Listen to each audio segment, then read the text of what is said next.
అంచె దినములలో మనలో పునరుద్ధానం వస్తుంది. నేనే జీవమును పునరుద్ధానమును. హల్లెలూయా! ఎంత మంచి నిరీక్షణ! ఏమండి, మళ్ళా లేస్తారు. ఆ బాధలు మళ్ళీ ఇప్పుడు లేకుండా పోతున్నాయని దేవుడు చెప్తున్నాడు.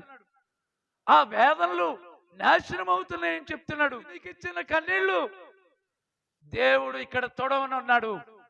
కళ్ళీన నుండి కన్నీరు ఇక లేదని ఆ తిరిగి అంచె దినమున దేవుడు మరలా పునరుద్ధరణగా మిమ్మల్ని లేపుతాను.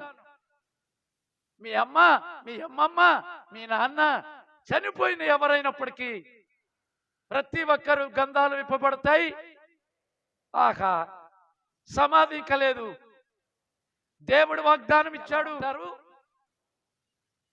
వధువు వలె ఉంటారు, మాధుర్యముగా ఉంటారు, నెమ్మదిగా వీధుల్లో వాళ్ళకి ఏ బాధలు లేవు.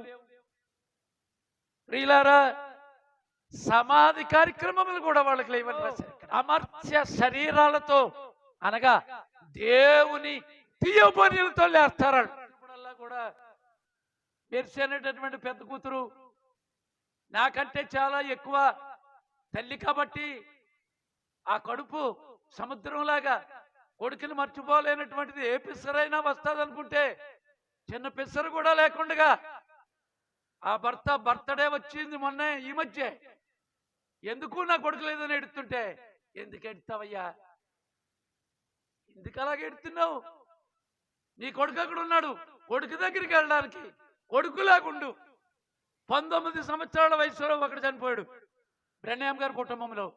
అప్పుడు నాకు ఆదరణ వచ్చింది.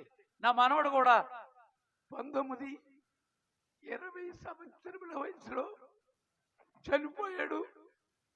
కానీ మరలా పునరుద్ధానములో తాతయ్య హాస్పిటల్ కడతానన్నాను, కానీ హాస్పిటల్ ఇంకెందుకు, పరలోకములో ఉన్నాను, నేను బాగున్నాను అని చెప్తాడు. నేనే పునరుద్ధానమును జీవమును.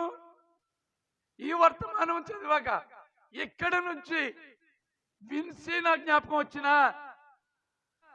మనమే ఆయన ఇల్లు. అయ్యా, నీ ఇంట్లో జరిగిన, నా ఇంట్లో వ్యాధి వచ్చినా, నీ కప్పులు వచ్చినా, నాకు బాధ వచ్చినా, ఎవరికి యాక్సిడెంట్ వచ్చినా, ఇదిగో మాతృ